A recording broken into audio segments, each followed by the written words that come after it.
എല്ലാ പ്രേക്ഷകർക്കും നേരം വൈകുന്നേരത്തിലേക്ക് സ്വാഗതം. ഒരു നല്ല വൈകുന്നേരം എല്ലാ പ്രേക്ഷകർക്കും ഞാൻ ആശംസിക്കുകയാണ്. നമ്മൾ ഏറെ ദിവസമായി ചർച്ച ചെയ്തുകൊണ്ടിരിക്കുകയാണ് ശബരിമലയിലെ സ്വർണ്ണപ്പാളി വിവാദം. അതിൽ ഉണ്ണികൃഷ്ണൻ പോറ്റി ഇപ്പോൾ അന്വേഷണ സംഘത്തിന്റെ കസ്റ്റഡിയിലായിരിക്കുന്നു എന്നതാണ് വളരെ പ്രധാനപ്പെട്ട വിവരം. ഉണ്ണികൃഷ്ണൻ പോറ്റിയെ രഹസ്യ കേന്ദ്രത്തിലെത്തിച്ച് അന്വേഷണ സംഘം വിവരങ്ങൾ ശേഖരിക്കുകയാണ്. എല്ലാ പ്രേക്ഷകർക്കും സ്വാഗതം.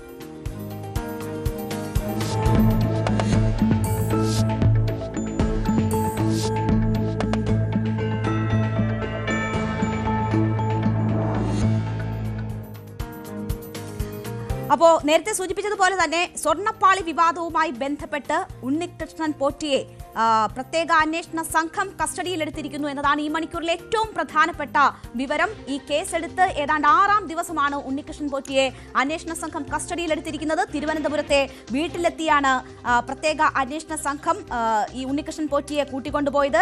രാവിലെ പുളിമാത്തുള്ള വീട്ടിലെത്തിയാണ് ഉണ്ണികൃഷ്ണൻ പോറ്റിയെ കൊണ്ടുപോയിരിക്കുന്നത്. പിന്നീട് എവിടേക്ക് കൊണ്ടുപോയി എന്നത് സംബന്ധിച്ചുള്ള കൃത്യമായ വിവരമില്ല. രഹസ്യ കേന്ദ്രത്തിലെത്തിച്ച് ചോദ്യം ചെയ്യുന്നു എന്നതാണ് ഇപ്പോഴുള്ള വിവരം. അത് പത്തനംതിട്ട AR ക്യാമ്പ് ആണ് എന്ന ചില സൂചനകൾ മാത്രമാണ് ഇപ്പോൾ മാധ്യമങ്ങൾക്ക് മുന്നിലുള്ളത്. രഹസ്യ കേന്ദ്രം ഏതാണ് എന്ന കാര്യത്തിൽ വ്യക്തത വന്നിട്ടില്ല. പ്രത്യേക സംഘത്തിലെ 2 ടീമുകൾ ഇപ്പോൾ ചെന്നൈയിലും ഒപ്പം തന്നെ ഹൈദരാബാദിലും ഒക്കെ പരിശോധന നടത്തുകയാണ്. ആ സമയം തന്നെയാണ് ഇവിടെ നിർണായക നീക്കം അന്വേഷണ സംഘത്തിന്റെ ഭാഗത്തു നിന്നും ഉണ്ടാകുന്നത്. ഉണ്ണികൃഷ്ണൻ പോറ്റിയെ ഉടൻ അറസ്റ്റ് ചെയ്യാനുള്ള സാധ്യതകൾ ഉണ്ട് എന്നത് കൂടിയാണ് മനസ്സിലാകുന്നത്. അറസ്റ്റ് രേഖപ്പെടുത്തി ഇന്ന് തന്നെ കോടതിയിൽ ഹാജരാക്കുന്നോ അതോ കസ്റ്റഡിയിൽ ചോദ്യം ചെയ്യലിന് ശേഷം നാളെ മജിസ്ട്രേറ്റിന് മുന്നിൽ ഹാജരാക്കുന്നോ എന്നതൊക്കെ നമ്മൾ കാത്തിരുന്ന് കാണേണ്ടുന്നതാണ്.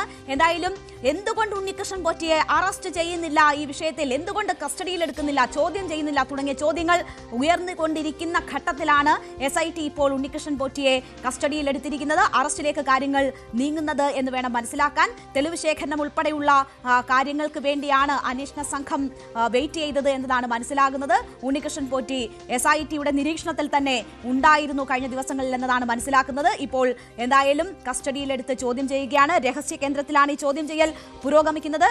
SIT ഇതുമായി ബന്ധപ്പെട്ട് 2 കേസുകളാണ് എടുത്തിട്ടുള്ളത്. 2 കേസുകളിലും മുഖ്യപ്രതി ഉണ്ണികൃഷ്ണൻ പോറ്റിയാണ്. അപ്പോൾ ഉണ്ണികൃഷ്ണൻ പോറ്റിയെ ചുറ്റിപ്പറ്റിയുള്ള വിവാദങ്ങൾ മാത്രമാണ് നമുക്ക് മുന്നിലുള്ളത്.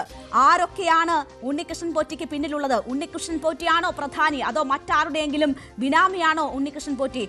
അവിടെ ശബരിമലയിൽ നിന്ന് കട്ടിളയും സ്വർണ്ണപ്പാളികളും ഇളക്കി കൊണ്ടുപോയി അറ്റകുറ്റപ്പണിക്ക് എന്ന് പറഞ്ഞ് സ്മാർട്ട് ക്രിയേഷൻസിൽ കൊണ്ടുപോയി അതിൽ നിന്ന് സ്വർണം അടിച്ചു മാറ്റിയതിൽ ഉണ്ണികൃഷ്ണൻ പോറ്റിക്കൊപ്പം ആരൊക്കെയുണ്ട്, ആരൊക്കെ പങ്കാളികളാണ് തുടങ്ങിയ കാര്യങ്ങളിൽ വ്യക്തത വരണം. ഉണ്ണികൃഷ്ണൻ പോറ്റിയെ കുറിച്ച് മാത്രമാണ് നമുക്കറിയുന്നത്. ദേവസ്വം ബോർഡിൽ ഉണ്ണികൃഷ്ണൻ പോറ്റിക്ക് സഹായം ചെയ്ത 2 ഉദ്യോഗസ്ഥർക്കെതിരെയാണ് ദേവസ്വം ബോർഡ് നടപടികൾ എടുത്തിരിക്കുന്നത്. സർവീസിൽ നിന്ന് വിരമിച്ച ഉദ്യോഗസ്ഥർ ഉൾപ്പെടെയുള്ളവർ എന്തായാലും പ്രതിപട്ടികയിലുണ്ട് എന്നൊരു സാഹചര്യമുണ്ട്. എങ്ങനെ കാര്യങ്ങൾ നീങ്ങുന്നു, ആരൊക്കെയാണ് ഇതിൽ പങ്കാളികൾ, ആർക്കൊക്കെ പങ്കുണ്ട്, ഉണ്ണികൃഷ്ണൻ പോറ്റി എന്തൊക്കെ അന്വേഷണ സംഘത്തിന് മുന്നിൽ പറയുന്നു എന്നതൊക്കെ വളരെ നിർണായകമാണ്. അതിന്റെ കൂടുതൽ വിവരങ്ങൾ കാത്തിരിക്കുകയാണ്. അറസ്റ്റിലേക്കാണ് കാര്യങ്ങൾ നീങ്ങുന്നത് എന്നതാണ് ഇപ്പോൾ ലഭ്യമാകുന്ന വിവരം. എന്തായാലും രഹസ്യ കേന്ദ്രത്തിൽ പ്രത്യേക അന്വേഷണ സംഘം ഉണ്ണികൃഷ്ണൻ പോറ്റിയിൽ നിന്ന് ഇതുമായി ബന്ധപ്പെട്ട് ഉയർന്ന ദുരൂഹതകൾ സംബന്ധിച്ചുള്ള വിവരങ്ങൾ ചോദിച്ചറിയുകയാണ്.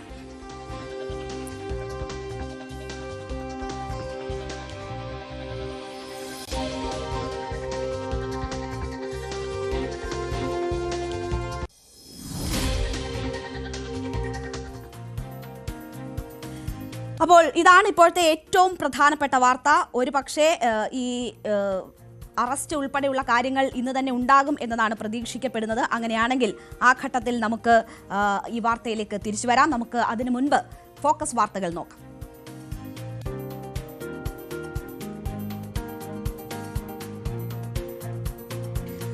ഫോക്കസ് വാർത്തകളിൽ ആദ്യം നമ്മൾ കഴിഞ്ഞ 2 ദിവസമായി ചർച്ച ചെയ്യുന്ന വിഷയമാണ് എറണാകുളത്തെ പള്ളുരുത്തിയിലെ സെന്റ് റീത്താസ് സ്കൂളുമായി ബന്ധപ്പെട്ടുള്ള ഹിജാബ് വിവാദം. വലിയ വിവാദമായി തന്നെ അത് മാറി. ഒരു ഘട്ടത്തിൽ കോൺഗ്രസ് പ്രതിനിധികൾ ഇടപെട്ട്, ഹൈബി ഈഡൻ MP-യും ഒപ്പം തന്നെ DCC പ്രസിഡന്റും ഇടപെട്ട് പരിഹരിച്ചു എന്ന് പറഞ്ഞ വിഷയം മന്ത്രിയുടെ ഇടപെടലോടുകൂടി വീണ്ടും വിവാദമാകുന്നു. സ്കൂൾ മാനേജ്മെന്റും ക്രൈസ്തവ സഭാ നേതൃത്വങ്ങളും സംഘടനകളും അതിനെതിരെ അതിശക്തമായ ഭാഷയിൽ പ്രതികരിക്കുന്നു, രംഗത്ത് വരുന്നു. ഇതായിരുന്നു കണ്ടത്. പക്ഷേ മന്ത്രി തന്നെ പറഞ്ഞ് അവസാനിപ്പിച്ചതുപോലെ സമവായത്തിലൂടെ പ്രശ്നപരിഹാരം ഉണ്ടാകുന്നെങ്കിൽ ഉണ്ടാകട്ടെ എന്ന മന്ത്രിയുടെ വാക്കുകളിലൂടെ ആ പ്രശ്നം പരിഹരിക്കപ്പെട്ടു എന്നതായിരുന്നു നമ്മൾ പ്രതീക്ഷിച്ചിരുന്നത്. പക്ഷേ ഇപ്പോൾ സാഹചര്യം അതല്ല. ഇന്ന് ശക്തമായ ഭാഷയിൽ സ്കൂൾ മാനേജ്മെന്റിന് മുന്നറിയിപ്പുമായി മന്ത്രി രംഗത്ത് വരുന്നതാണ് കണ്ടത്. സർക്കാരിനെ സംബന്ധിച്ച് ഈ സ്കൂൾ മാനേജ്മെന്റ് അധികൃതർ ഉയർത്തിയ വിമർശനം, ഒപ്പം തന്നെ ക്രൈസ്തവ സഭാ നേതൃത്വങ്ങളിൽ നിന്ന് വന്ന വിമർശനം, ക്രൈസ്തവ സംഘടനകൾ ഉയർത്തിയ വിമർശനം സർക്കാരിന് വലിയ ക്ഷീണം വരുത്തിയിരുന്നു. സ്കൂൾ മാനേജ്മെന്റ് അധികൃതർ ഇതിൽ രാഷ്ട്രീയം കളിക്കുന്നു എന്ന സൂചനയോടെയാണ് ഇന്ന് മാധ്യമങ്ങൾക്ക് മുന്നിൽ മന്ത്രി വി ശിവൻകുട്ടി സംസാരിച്ചത്. ഈ പ്രശ്നം പരിഹാരമാകാതെ തുടരുകയും ചെയ്യുന്ന സാഹചര്യത്തിലാണ് മന്ത്രി ഇന്ന് മാധ്യമങ്ങളെ കണ്ടത്. സ്കൂൾ മാനേജ്മെന്റിന്റെ വെല്ലുവിളി അംഗീകരിക്കില്ല എന്നതാണ് പ്രധാനമായും മന്ത്രി ചൂണ്ടിക്കാട്ടിയത്. ഒരു സർക്കാരിന് മുകളിലല്ല സ്കൂൾ മാനേജ്മെന്റ് എന്ന കാര്യം ഓർക്കണം. ഇവിടുത്തെ നിയമം അനുസരിച്ചാണ് പ്രവർത്തിക്കേണ്ടത്. വിവാദത്തിന് പിന്നിൽ കൃത്യമായ രാഷ്ട്രീയ ലക്ഷ്യങ്ങൾ ഉണ്ട് എന്ന ആരോപണം കൂടി വിദ്യാഭ്യാസ മന്ത്രി ഉയർത്തുകയാണ്. നമുക്കറിയാം, വളരെ രൂക്ഷമായ ഭാഷയിൽ ആണ് സ്കൂൾ മാനേജ്മെന്റ് അധികൃതരും അവരുടെ അഭിഭാഷകരും രംഗത്ത് വരികയും സർക്കാരിനെ ചോദ്യം ചെയ്യുകയും ചെയ്തത്. സർക്കാരിന് എന്ത് അധികാരമാണ് ഈ രീതിയിൽ NOC ഉൾപ്പെടെയുള്ള കാര്യങ്ങളിൽ മന്ത്രി ഉയർത്തിയ കാര്യങ്ങൾ ചൂണ്ടിക്കാട്ടുകൊണ്ട് എന്ത് ഭീഷണിയാണ്, ഇതൊരു ഭീഷണിയാണ്, എന്ത് അധികാരമാണ് സർക്കാരിന് ഈ കാര്യങ്ങളിൽ ഉള്ളത് എന്ന ഒരു ചോദ്യം ചോദിക്കുകയുണ്ടായി. ഇതിനെയാണ് വിദ്യാഭ്യാസ മന്ത്രി കൃത്യമായ ഭാഷയിൽ വിമർശിക്കുന്നത്. രാഷ്ട്രീയവൽക്കരിക്കാൻ ശ്രമം നടന്നു എന്നതാണ് മന്ത്രി ഇതിൽ ചൂണ്ടിക്കാട്ടുന്ന ഒരു പ്രധാനപ്പെട്ട കാര്യം. അത് ഈ വിഷയത്തിൽ ഇടപെട്ട അഭിഭാഷകയുടെ രാഷ്ട്രീയ പശ്ചാത്തലം കൂടി ചൂണ്ടിക്കാണിച്ചുകൊണ്ടാണ് മന്ത്രി ഈ വിമർശനം ഉന്നയിക്കുന്നത്. രാഷ്ട്രീയ ലക്ഷ്യത്തോടെയാണ് സ്കൂൾ മാനേജ്മെന്റും PTIയും പ്രതികരിച്ചത്. അഭിഭാഷകയും സ്കൂൾ മാനേജ്മെന്റും സർക്കാരിനെയും വിദ്യാഭ്യാസ വകുപ്പിനെയും ആക്ഷേപിക്കാൻ ശ്രമിച്ചു എന്ന് വിദ്യാഭ്യാസ മന്ത്രി പറയുന്നു. കോൺഗ്രസിന് വേണ്ടിയാണ് രാഷ്ട്രീയ ലക്ഷ്യത്തോടെ വിഷയത്തെ വർഗീയവൽക്കരിക്കാൻ ശ്രമം നടന്നത്. അത് അനുവദിക്കില്ല എന്നതാണ് മന്ത്രി സൂചിപ്പിച്ചത്. അവർ സർക്കാരിനെ വെല്ലുവിളിക്കുന്നു. ആ വെല്ലുവിളി ഇങ്ങോട്ട് വേണ്ട. നിയമം നിയമത്തിന്റെ വഴിക്ക് പോകും. ഇന്ത്യൻ ഭരണഘടനയും കോടതി വിധിയും മാനിച്ച് മുന്നോട്ട് പോകും. ഇല്ലെങ്കിൽ ഇടപെടൽ ഉണ്ടാകും. ഇവിടെ ഒരു വിദ്യാർത്ഥിയുടെ പ്രശ്നത്തിലാണ് സർക്കാർ ഇടപെട്ടത്. അത്തരം സാഹചര്യങ്ങൾ ഉണ്ടായാൽ സർക്കാർ ഇടപെടുക തന്നെ ചെയ്യും എന്നതാണ് വിദ്യാഭ്യാസ മന്ത്രി നൽകിയ സൂചന വാക്കുകളിലൂടെ. ഒരു അവസരം കിട്ടിയെന്നതുകൊണ്ട് ഒരു PTA പ്രസിഡന്റും ഒരു പ്രിൻസിപ്പാളും ഒരു മാനേജറും ഇത്രയധികം മോശമായ ഒരു ഗവൺമെൻറ് സംവിധാനത്തെയും അടിസ്ഥാനരഹിതമായി വിമർശിക്കാൻ പാടുണ്ടോ? പരസ്യമായി വലിയ ആഹ്ലാദമാണ് ഇങ്ങനെ വിമർശിക്കാൻ ഒരു അവസരം കിട്ടിയതിൽ. എന്നിട്ട് ഒരു ഗവൺമെൻറ്റിനെ വെല്ലുവിളിക്കുകയാണ്. ആ വെല്ലുവിളിയൊന്നും ഇങ്ങോട്ട് വേണ്ട. നിയമത്തിൻ്റെ വഴിക്ക് പോകും. ഓരോ വിദ്യാലയവും പ്രവർത്തിക്കേണ്ടത് ഈ നാടിൻ്റെ നിയമങ്ങൾക്കനുസരിച്ചാണ്. ഇന്ത്യൻ ഭരണഘടനാ തത്വങ്ങളും ബഹുമാനപ്പെട്ട സുപ്രീം കോടതിയുടെയും ഹൈക്കോടതിയുടെയും വിധികളും വിദ്യാഭ്യാസ അവകാശ നിയമവും കേരള വിദ്യാഭ്യാസ നിയമവും ചട്ടങ്ങളും പാലിക്കുവാൻ എല്ലാ സ്ഥാപനങ്ങൾക്കും ബാധ്യതയുണ്ട്. അപ്പോൾ വിദ്യാഭ്യാസ ചട്ടത്തിൽ NOC പിൻവലിക്കാൻ, നിഷേധിക്കാൻ ഉൾപ്പെടെ പൊതുവിദ്യാഭ്യാസ ഡയറക്ടർക്ക് അധികാരമുണ്ട് എന്ന കാര്യം മന്ത്രി ചൂണ്ടിക്കാട്ടുന്നുണ്ട്. ഗവൺമെന്റിന് മുകളിലാണ് മാനേജ്മെന്റ് എന്ന് കരുതേണ്ട, അത് അംഗീകരിക്കില്ല എന്നതാണ് മന്ത്രി സൂചിപ്പിക്കുന്നത്. അതൊരു കൃത്യമായ സന്ദേശം സ്കൂൾ മാനേജ്മെന്റിന് നൽകുകയാണ്. സ്കൂളിന് വേണ്ടി സംസാരിക്കേണ്ടത് ഈ PTAയും അഭിഭാഷകയും അല്ല എന്നൊരു കാര്യം കൂടി മന്ത്രി ചൂണ്ടിക്കാട്ടുന്നു. പക്ഷേ അവിടെ മന്ത്രി ആവർത്തിച്ച് പറയുന്ന ഒരു കാര്യമുണ്ട്. ഒരവസരം കിട്ടിയപ്പോൾ എന്നത് മന്ത്രിയുടെ ഈ വാർത്താ സമ്മേളനത്തിൽ മന്ത്രി ആവർത്തിച്ച് പറയുന്നു. അപ്പോൾ അവിടെ ഉയർന്ന ചോദ്യം, ആരാണ് ഈ അവസരം ഉണ്ടാക്കി കൊടുത്തത് എന്നതാണ്. പ്രധാനമായും ഈ വിഷയം നമ്മുടെ നിയമ സംവിധാനത്തിൽ ഇനിയും പരിഹരിക്കപ്പെടാൻ ഇരിക്കുന്ന ഒരു വിഷയമാണ്. ഇപ്പോഴത്തെ സാഹചര്യത്തിൽ നമുക്ക് മുന്നിലുള്ളത് 2 കോടതി വിധികളാണ്. അത് ഒന്ന്, ഈ സ്കൂളിന് ഇപ്പോഴത്തെ ഈ സാഹചര്യത്തിൽ പ്രവർത്തനം മുന്നോട്ട് കൊണ്ടുപോകാൻ കഴിയാത്ത സാഹചര്യം ചൂണ്ടിക്കാട്ടി അവർ കോടതിയെ സമീപിച്ചപ്പോൾ അതിന് വേണ്ടുന്ന സുരക്ഷ ഒരുക്കണം, സ്കൂളിൻ്റെ നിയമമാണ് പാലിക്കപ്പെടേണ്ടത് എന്ന കാര്യം നിർദ്ദേശിച്ചുകൊണ്ട് ഹൈക്കോടതിയിൽ നിന്നുള്ള ഒരു വിധിയാണ്. മറ്റൊന്ന്, 2018 യൂണിഫോം സംബന്ധിച്ച കേസിൽ വിദ്യാഭ്യാസ സ്ഥാപനത്തിന്റെ മാനേജ്മെന്റ് നിർദ്ദേശിക്കുന്ന യൂണിഫോം ധരിക്കേണ്ടതാണെന്നും അതിൽ വ്യക്തി സ്വാതന്ത്ര്യം അനുവദിക്കാനാകില്ല എന്നും ജസ്റ്റിസ് മുഷ്താഖ് വിധി പുറപ്പെടുവിച്ചിരുന്നു. അതാണ് നമുക്ക് മുന്നിലുള്ള മറ്റൊരു വിധി. ഇതാണ് സ്കൂൾ മാനേജ്മെന്റ് ആവർത്തിച്ച് ചൂണ്ടിക്കാട്ടിയത്. അപ്പോൾ ഈ വിധികൾ ഉയർത്തിക്കാട്ടിയാണ് മന്ത്രിക്കെതിരെ സ്കൂൾ മാനേജ്മെന്റ് കഴിഞ്ഞ ദിവസം നിയമ നടപടിക്ക് എന്ന സൂചന നൽകുകയും നിലപാട് കടുപ്പിക്കുകയും ചെയ്തു. അപ്പോൾ ഇതാണ് സാഹചര്യം. അപ്പോൾ ഈ അവസരം എന്നതുകൊണ്ട് മന്ത്രി ഉദ്ദേശിക്കുന്നത് എന്താണ്? ഒരു വീഴ്ച സംഭവിച്ചു എന്നതിന്റെ ഏറ്റുപറച്ചിലാണ്. മന്ത്രി പറഞ്ഞതിന് നിയമസാധുതയുണ്ടോ എന്നതാണ് വളരെ പ്രധാനപ്പെട്ടത്. നമ്മുടെ ഇപ്പോഴത്തെ മുന്നിലുള്ള 2 വിധികൾ പ്രകാരം മന്ത്രി പറഞ്ഞതിന്, മന്ത്രി സർക്കുലറിലൂടെ നിർദ്ദേശിച്ച കാര്യങ്ങൾക്ക് നിയമസാധുതയില്ല. ആ അവസരത്തിലാണ് സ്കൂൾ മാനേജ്മെന്റിന് അവരുടെ അഭിഭാഷകയ്ക്ക് PTIക്ക് ഈ നിലയിൽ സംസാരിക്കേണ്ടി വന്നത്, അല്ലെങ്കിൽ അവർക്ക് സംസാരിക്കാനുള്ള അവസരം ലഭിച്ചത്. അപ്പോൾ നടപ്പാക്കാൻ പറ്റാത്ത ഒരു സർക്കുലർ പിന്നെ എങ്ങനെ വന്നു? ഇത് വളരെ സെൻസിറ്റീവ് ആയിട്ടുള്ള ഒരു വിഷയമാണ് എന്ന് നമുക്കറിയാം. ആ രീതിയിൽ വർഗീയവൽക്കരിക്കാനുള്ള ശ്രമങ്ങൾ പല ഭാഗത്തു നിന്നും ഈ വിഷയവുമായി ബന്ധപ്പെട്ട് ഉണ്ടായിക്കൊണ്ടിരിക്കുന്നു എന്നതും ബോധ്യമുള്ളപ്പോൾ നടപ്പിലാക്കാൻ കഴിയാത്ത, നിയമപരമായി നിലനിൽക്കാത്ത കാര്യങ്ങൾ എങ്ങനെ സർക്കുലറായി വന്നു എന്ന കാര്യം വിദ്യാഭ്യാസ മന്ത്രി വിശദീകരിക്കേണ്ടതാണ്. പക്ഷേ ആ കാര്യങ്ങളിൽ മന്ത്രി മൗനം പാലിക്കുകയാണ്. മറ്റൊന്ന്, ഒരു ഘട്ടത്തിൽ പരിഹരിച്ചു, സമവായത്തിലൂടെ മുന്നോട്ട് പോവുക എന്നതാണ് ഈ വിഷയത്തിൽ ഏറ്റവും പ്രധാനമായ നടപ്പാക്കാൻ പറ്റുന്ന കാര്യങ്ങൾ. പക്ഷേ അവിടെ എന്തുകൊണ്ട് ഒരു സമവായത്തിന് ശേഷം നടപ്പിലാക്കാൻ കഴിയാത്ത ഒരു കാര്യം സർക്കുലറായി ഇറങ്ങി ആ സാഹചര്യം മോശമാക്കാനുള്ള വഴി സൃഷ്ടിക്കപ്പെട്ടു എന്ന കാര്യത്തിൽ മന്ത്രി തന്നെയാണ് മറുപടി പറയേണ്ടത്. വീഴ്ച പറ്റിയത് ആർക്ക് എന്നത് വ്യക്തമാക്കേണ്ടത്. അപ്പോൾ ഈ സർക്കുലർ ആണ് പ്രധാന പ്രശ്നമായി വരുന്നത്. അത് നടപ്പിലാക്കാൻ കഴിയാത്ത കാര്യമാണ് ഇപ്പോഴത്തെ പരിതസ്ഥിതിയിൽ. അതിന് നിയമപരമായി പ്രാബല്യമില്ലാത്തതാണ്. ആ ഒരു സാഹചര്യത്തിൽ അങ്ങനെ ഒരു സർക്കുലർ എവിടെ നിന്ന് വന്നു എന്നത് വിശദീകരിക്കണം. അത് മന്ത്രി ചെയ്യുന്നില്ല. അത് നിയമ പരിശോധനകൾ ഇല്ലാതെയാണോ അത്തരം ഒരു സർക്കുലർ ഇറങ്ങിയത് എന്നത് നോക്കണം. അത് ഇപ്പോഴും ആ സർക്കുലർ അങ്ങനെ തന്നെ നിലനിൽക്കുന്നു എന്നൊരു സാഹചര്യമുണ്ട്. ഈ വിഷയത്തിൽ SDPIയുടെ ഭാഗത്തു നിന്നാണ് ഭീഷണി ഉണ്ടായത് എന്നത് സ്കൂൾ മാനേജ്മെന്റ് വ്യക്തമാക്കിയിട്ടുള്ള കാര്യമാണ്. അതേ SDPI ഈ സർക്കുലർ വന്നതിന് ശേഷം ഈ സ്കൂളിൽ മാത്രമല്ല, മറ്റ് എയ്ഡഡ് അൺഎയ്ഡഡ് സ്കൂളുകളിലെല്ലാം ഇത് ബാധകമാക്കണം എന്ന ഒരു ആവശ്യം മുന്നോട്ട് വെച്ചിട്ടുണ്ട്. അപ്പോൾ ആ സർക്കുലർ ആ രീതിയിൽ തെറ്റിദ്ധരിപ്പിക്കാനും തെറ്റായി വ്യാഖ്യാനിക്കപ്പെടാനും തെറ്റായ അവകാശവാദങ്ങൾ ഉന്നയിക്കാനുമുള്ള ഒരു സാഹചര്യം സൃഷ്ടിച്ചുകൊണ്ടിരിക്കുകയാണ്. ആ സർക്കുലർ എന്തുകൊണ്ട് പിൻവലിക്കുന്നില്ല എന്ന ഒരു ചോദ്യം കൂടിയുണ്ട്. അപ്പോൾ ഇങ്ങനെ ഉണ്ടായിട്ടുള്ള വീഴ്ചകൾ മറച്ചുവെക്കാനാണ് മന്ത്രി ഒരു ഭാഗത്ത് ശ്രമിക്കുന്നത്. ആ വീഴ്ചകൾ മറച്ചുവെച്ചുകൊണ്ട് സ്കൂൾ മാനേജ്മെന്റ് എടുത്ത നിലപാടിനെതിരെ രംഗത്തു വരുന്നു. അതിൽ രാഷ്ട്രീയ മാനങ്ങളുണ്ട് എന്ന് ചൂണ്ടിക്കാട്ടുന്നു. സർക്കാരിനേറ്റ തിരിച്ചടി, അല്ലെങ്കിൽ സർക്കാരിന് മന്ത്രിക്ക് പിൻവാങ്ങേണ്ടി വന്ന സാഹചര്യത്തിൽ അതിന്റെ ജാള്യത മറയ്ക്കാനുള്ള ശ്രമം മന്ത്രിയുടെ ഭാഗത്തു നിന്നും ഉണ്ടാകുന്നു എന്ന് വേണം മനസ്സിലാക്കാൻ. അതാണ് ഒരു ഭാഗത്ത് നടക്കുന്നത്. അതേസമയം ഇതിൽ രാഷ്ട്രീയം, മന്ത്രി സൂചിപ്പിക്കുന്നത് പോലെ തന്നെ രാഷ്ട്രീയ ഇടപെടലുകൾ ഉണ്ടായിട്ടുണ്ട് എന്നത് പറയുന്നു.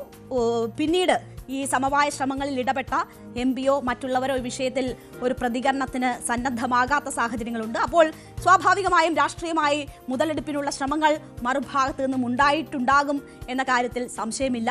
അപ്പോൾ അതുമായി ബന്ധപ്പെട്ട് മന്ത്രി ഉയർത്തിയ ആരോപണങ്ങളിൽ മറുപടി പറയേണ്ടത് ബന്ധപ്പെട്ടവർ തന്നെയാണ്. കോൺഗ്രസിന്റെ ഇടപെടൽ സംശയിച്ചുകൊണ്ടാണ് രാഷ്ട്രീയമായി ഇതിനെ ഉപയോഗിക്കാൻ ശ്രമങ്ങൾ നടന്നു എന്ന കാര്യം മന്ത്രി സൂചിപ്പിച്ചത്. അത് മറ്റൊരു കാര്യം. ഇനിയും ഈ പ്രശ്നം പരിഹരിക്കപ്പെട്ടോ എന്നൊരു ചോദ്യമുണ്ട്. സ്കൂൾ മാനേജ്മെന്റ് ഇതുമായി ബന്ധപ്പെട്ട് തീരുമാനമെടുത്തിട്ടില്ല എന്നതാണ് ഇപ്പോഴത്തെ സാഹചര്യം. ഈ കുട്ടിക്ക് സ്കൂൾ നിർദ്ദേശിക്കുന്ന യൂണിഫോം ധരിച്ചുകൊണ്ട് സ്കൂളിലെത്താം എന്നതാണ് മാനേജ്മെന്റ് ഇപ്പോഴും എടുത്തിട്ടുള്ള നിലപാട്. മറിച്ചായാൽ അവർ നിയമ നടപടികളിലേക്ക് പോകുമെന്ന കാര്യം വ്യക്തമാക്കിയിട്ടുണ്ട്. അവിടെ അതുമായി ബന്ധപ്പെട്ട ഒരു തീരുമാനം ഇതുവരെ ഈ കുട്ടിയുടെ മാതാപിതാക്കൾ സ്വീകരിച്ചിട്ടില്ല എന്നതാണ് നമ്മൾ മനസ്സിലാക്കുന്നത്. ഇന്നും കുട്ടി സ്കൂളിലെത്തിയില്ല. സ്കൂൾ മാനേജ്മെന്റ് അവരുടെ നിലപാടിൽ തന്നെ ഉറച്ചു നിൽക്കുകയാണ്. അവിടെ ഒരു തങ്ങൾക്ക് സംഭവിച്ച വീഴ്ച മറച്ചുവെക്കാനുള്ള ബോധപൂർവമായിട്ടുള്ള ശ്രമമാണ്, ജാള്യത മറയ്ക്കാനും ഉള്ള ഒരു ശ്രമമാണ് ഇന്ന് മന്ത്രിയുടെ ഭാഗത്തു നിന്നും ഉണ്ടായിട്ടുള്ളത്.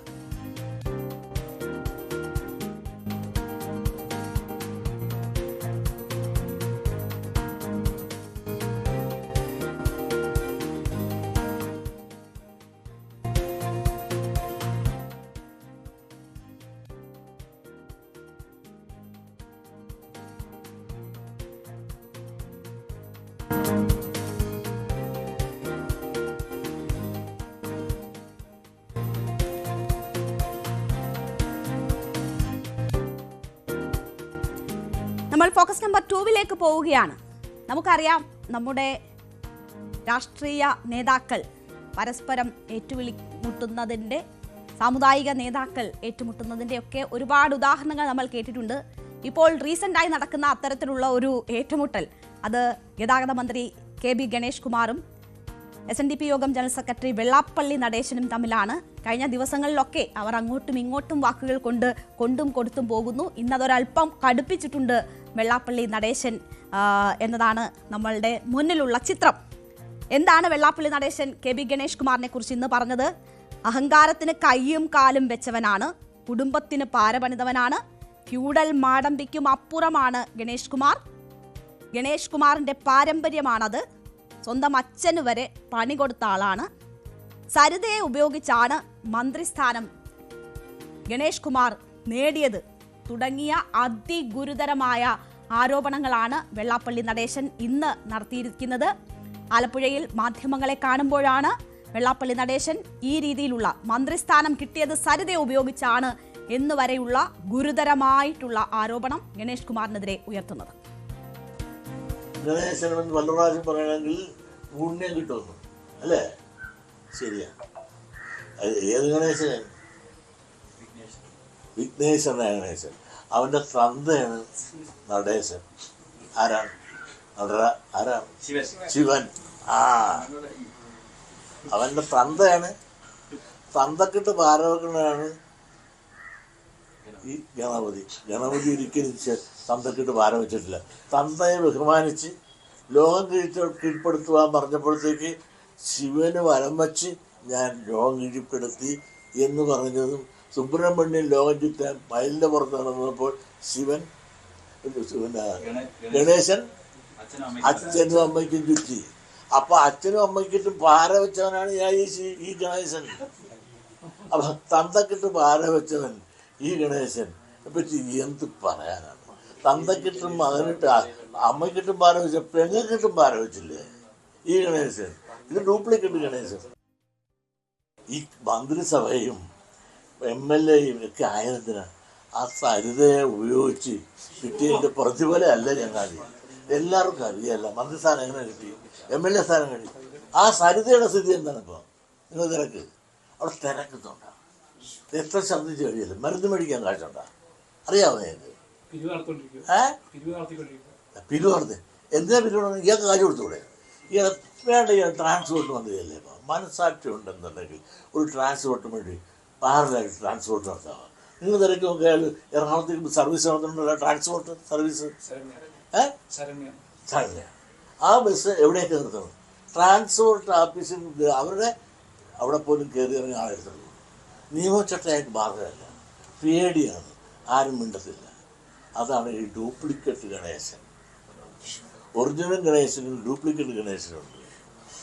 ഇന്ന് നടേശനാണ്, ശിവനാണ്. ഈ ശിവന്റെ മകനല്ല അത് വേറെ കണ്ടവനിലുണ്ടായ മകനാണ് ഈ ശിവൻ. ശിവനിലുണ്ടായതാണ്. നിങ്ങളിത് തന്നെ എനിക്കൊരു പുല്ലുമില്ലെന്ന്. അത് സാക്ഷാൽ ശിവൻ്റെതല്ലേ, പുത്രനല്ലേ, ശിവപാർവതിയുടെ പുത്രൻ. ശിവപാർവതിയുടെ പുത്രന്മാരിൽ നിന്ന് ഇങ്ങനെയുള്ള അപശബ്ദം വരത്തില്ല. അല്ലെങ്കിൽ പറയുക ഞാൻ ഗണപതിയാണ്, എന്നെപ്പറ്റി ഇങ്ങനെ പറഞ്ഞുകൊണ്ടിരുന്നാൽ മോക്ഷം കിട്ടുമെന്ന്. ഇങ്ങനെ ഈ കാലഘട്ടത്തിൽ ഈ സൈസ് പമ്പര വിക്ഷിത്വം പറയുന്ന ആരെങ്കിലും ഉണ്ടോ? അഹങ്കാരത്തിന് കൈയും കാലും വെച്ച്. ഇതൊക്കെയാണ് ഗതാഗത മന്ത്രിയെക്കുറിച്ച് വെള്ളാപ്പള്ളി നടേശന് പറയാനുള്ളത്. ഇത് തുടങ്ങുന്നത് കുറച്ച് മുൻപാണ്. അയ്യപ്പ സംഗമത്തിൽ വെള്ളാപ്പള്ളി നടേശൻ പിണറായി വിജയന്റെ കാറിൽ വന്ന് ഇറങ്ങുന്നതൊക്കെ നമ്മൾ കണ്ടു. അയ്യപ്പ സംഗമം വിവാദമായപ്പോൾ മന്ത്രി VN വാസവനെതിരെ കടുത്ത വിമർശനമുയർന്നപ്പോൾ പ്രതിരോധിക്കാൻ വെള്ളാപ്പള്ളി നടേശൻ എത്തിയപ്പോൾ വെള്ളാപ്പള്ളി നടേശൻ പറഞ്ഞത് ഇതൊക്കെ എല്ലാ ക്ഷേത്രങ്ങളിലും ഒക്കെ നടക്കുന്ന കാര്യമാണ്, പക്ഷേ ഈ മന്ത്രി ഈഴവനായതുകൊണ്ടാണ് മന്ത്രിയെ ഇങ്ങനെ വളഞ്ഞിട്ട് ആക്രമിക്കുന്നത്.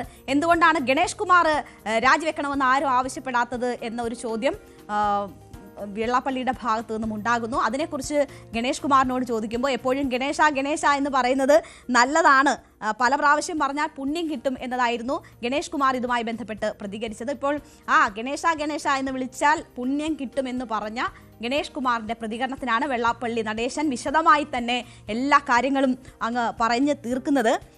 ഏത് ഗണേശനാണ്?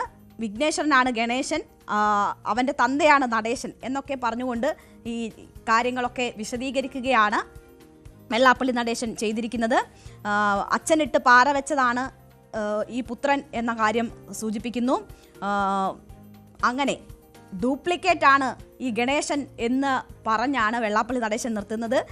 ട്രാൻസ്പോർട്ട് മന്ത്രിയല്ലേ, ഒരു ട്രാൻസ്പോർട്ട് മന്ത്രി പാരലായി ട്രാൻസ്പോർട്ട് നടത്താമോ തുടങ്ങിയ കാര്യങ്ങളൊക്കെ വെള്ളാപ്പള്ളി നടേശൻ ചോദിക്കുന്നുണ്ട്. അപ്പോൾ നേരത്തെയും ഇതുമായി ബന്ധപ്പെട്ട് വലിയ വിമർശനം ഗണേശനെതിരെ ഉയർത്തിയിരുന്നു. സ്വഭാവശുദ്ധിയില്ലാത്ത ആളാണ് മന്ത്രി ഗണേഷ് കുമാർ എന്ന കാര്യം ചൂണ്ടിക്കാട്ടിയിരുന്നു. അത് വ്യക്തിപരമായ വേഷം മാറും പോലെ ഭാര്യ മാറും തുടങ്ങി പലതരത്തിലുള്ള ആരോപണങ്ങൾ കടുത്ത ഭാഷയിൽ ഗണേഷ് കുമാറിനെതിരെ വെള്ളാപ്പള്ളി നടേശൻ ഉയർത്തുന്നു. അതിൻ്റെ ഭാഗമായിട്ട് തന്നെയായിരുന്നു ഇന്നത്തെയും വാർത്താ സമ്മേളനം. എന്തായാലും ഈ വിഷയങ്ങളോടൊന്നും പ്രതികരിക്കാനില്ല എന്നതാണ് ഗണേഷ് കുമാർ പറഞ്ഞിരിക്കുന്നത്.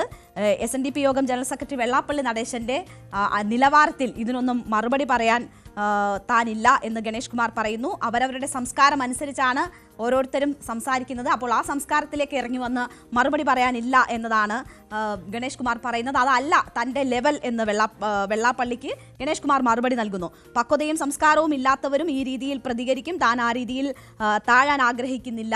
വെള്ളാപ്പള്ളിയുടെ മോശം ഭാഷ വെള്ളാപ്പള്ളിയുടെ സംസ്കാരമാണ്, ആ സംസ്കാരത്തിലേക്ക് താഴാനില്ല എന്നതാണ് ഗണേഷ് കുമാർ ഇതിന് നൽകിയിരിക്കുന്ന മറുപടി. ഒരുപക്ഷെ ഇതോടുകൂടി ഇത് അവസാനിക്കുമോ എന്നതാണ് നമുക്ക് കാത്തിരുന്ന് കാണേണ്ടത്. എന്തായാലും നമുക്കറിയാം, ഭരണപക്ഷത്തിന് അനുകൂലമായി ശക്തമായ നിലപാട് സ്വീകരിച്ചു വരികയാണ് വെള്ളാപ്പള്ളി നടേശൻ ചെയ്യുന്നത്. അയ്യപ്പ സംഗമത്തിൽ വെള്ളാപ്പള്ളിക്ക് ലഭിച്ച സ്വീകരണം നമ്മൾ കണ്ടതാണ്. മുഖ്യമന്ത്രിയുടെ കാറിൽ ഒരുമിച്ച് വെള്ളാപ്പള്ളി നടേശൻ എത്തുന്നത് കാണുന്നതാണ്. പിണറായി വിജയനെ പുകഴ്ത്തിക്കൊണ്ട് നിരവധി തവണ മാധ്യമങ്ങൾക്ക് മുന്നിൽ വെള്ളാപ്പള്ളി നടേശൻ എത്തിയത് നമ്മൾ കണ്ടതാണ്. അവിടെ നിന്ന് ആ മന്ത്രിസഭയിലെ ഒരു മന്ത്രിയെ ഈ രീതിയിൽ അധിക്ഷേപിക്കുന്ന തരത്തിലേക്ക് വെള്ളാപ്പള്ളി നടേശൻ എത്തിയിരിക്കുന്നു.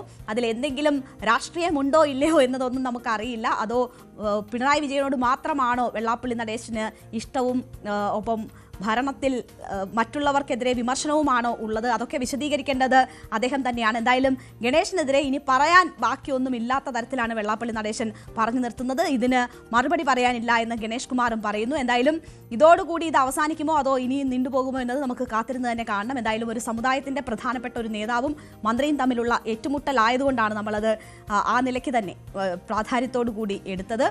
അപ്പോൾ നമുക്ക് അടുത്ത ഫോക്കസിലേക്ക് പോവാം.